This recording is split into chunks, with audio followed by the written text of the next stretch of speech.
कक्षा 5वीं का तीसरा पाठ योग्य चुनाव, जिसे लिखा है सुधा शर्मा जी ने। और हमने इसका पहला हिस्सा देखा है, जिसमें हमने देखा था वृद्ध आदमी के बैलगाड़ी का एक पहिया कीचड़ में फंसा हुआ है। कई सारे नवयुवक वहां से गुजर रहे हैं, लेकिन किसी ने भी उनकी मदद नहीं की है। अब आगे। उम्मीदवार युवकों में एक था कर्मवीर। कर्मवीर निर्धन परिवार का प्रतिभाशाली नवयुवक था। वह तेजी से राज दरबार की ओर जा रहा था। उसी समय बैलगाड़ी वाला वृद्ध एक बार फिर पहिया कीचड़ से बाहर खींचने का प्रयास कर रहा था। यह दृश्य देखकर दरबार पहुंचने की चिंता न करते हुए कर्मवीर सीधे कीचड़ में उतरा।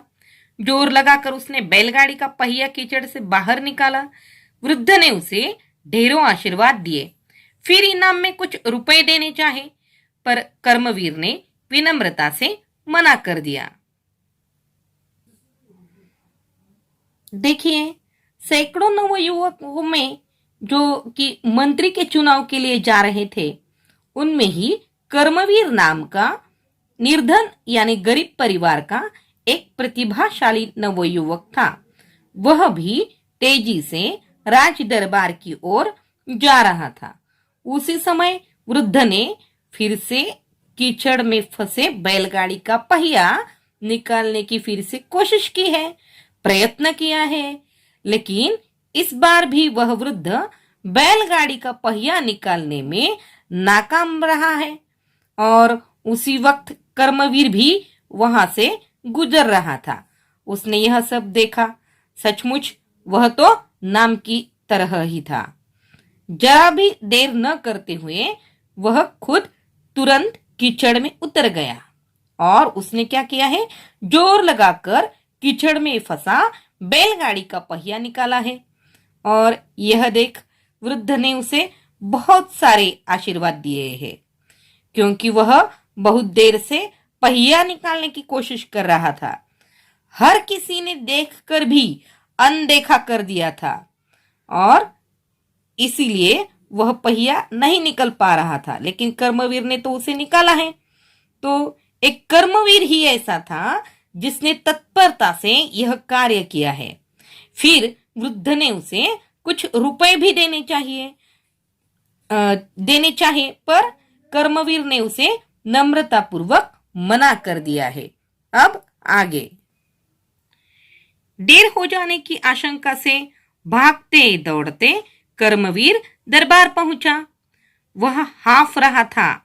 उसके कपड़े कीचड़ से सने थे। सारे उम्मीदवार उसे देखकर हंसने लगे। तभी बैलगाड़ी वाला वृद्ध भी वहां पहुंचा। वह वृद्ध कोई और नहीं बल्कि स्वयं मंत्री जगतराम थे।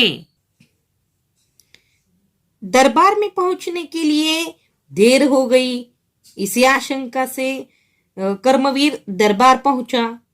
किसी प्रकार तो वह हाफ रहा था। हाफना यानी जैसे कि हम जोर से दौड़ते हैं तो हमारी सांस जोर जोर से चलने लगती है ना, तो हम हाफते हुए आते हैं। उसी प्रकार कर्मवीर भी हाफता हुआ राज दरबार पहुंचा है। उसके कपड़े भी कीचड़ से सने थे। सने यानी भरे हुए थे, कीचड़ से भरे हुए थे। और उसकी ऐसी अवस्था देखकर दरबार में उपस्थित सभी नवयुवक उसे देखकर हंसने लगे हैं। तभी बैलगाड़ी वाला वृद्ध जो है वह भी वहां पर आ पहुंचा है। तो वह वृद्ध कोई और नहीं था, तो कौन थे, बल्कि स्वयं मंत्री जगतराम ही थे। अब आगे। उन्होंने सारी घटना राजा को सुनाई। फिर जगतराम ने राजा से कहा, महाराज, कर्मवीर में वे सारे गुण हैं जो राज्य के मंत्री के लिए आवश्यक है। उनके साथ क्या क्या हुआ, यानी किस प्रकार वह बैलगाड़ी का पहिया निकाल रहे थे, हर एक नौजवान ने देखा। लेकिन सहायता के लिए कोई भी आगे नहीं आया है। उन सभी में सिर्फ कर्मवीर ही एक ऐसा था जिसने यह सब देखकर राज दरबार जाने के लिए देर होगी या न होगी यह न सोचते हुए सीधा कीचड़ में उतर गया है और बैलगाड़ी का पहिया निकाला है पूरी जोर लगाकर। और उन्होंने राजा से यह भी कहा है कि कर्मवीर ही एक ऐसा नवयुवक है जिसमें मंत्री बनने के लायक वे सभी आवश्यक गुण हैं। सारी बातें जानकर राजा मंगल सेन बहुत प्रसन्न हुए। उन्होंने कहा, जो सामान्य आदमी की पीड़ा से दुखी होता है, उसे दूर करने का प्रयास करता है, वही राज्य के ऊंचे पद पर बैठने का अधिकारी होता है। जगत राम जी ने योग्य व्यक्ति का चुनाव किया है। आज से कर्मवीर राज्य के नए मंत्री होंगे। मंत्री जगत राम की बातें राजा मंगल सेन ने सुनी। वे बहुत ही प्रसन्न हुए।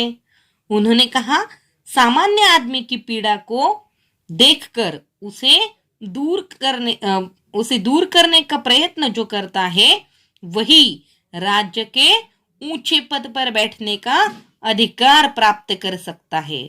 देखिए, यहाँ पर कर्मवीर ने एक सामान्य जो बूढ़ा आदमी था उसकी सहायता की है।